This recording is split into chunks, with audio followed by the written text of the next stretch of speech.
Ano ang down payment? Hello mga kapitbahay, pag-usapan natin what is down payment.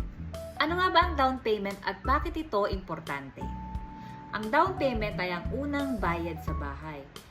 Like, parang paunang hulog. Usually, 10 to 20% ang down payment sa bahay. So, yung matitira na 80%, ito yung loan o yung imo-mortgage mo na siya.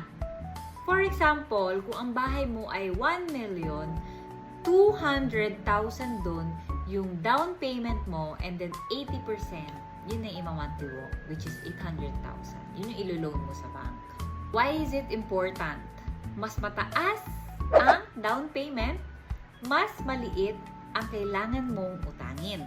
Siyempre, mas mababa ang magiging buwanang hulog. Higher DP equals lower loan equals lower monthly mortgage. Ngayon, alam mo na ang down payment. Ready ka na ba magsimula? You can follow for more content like this.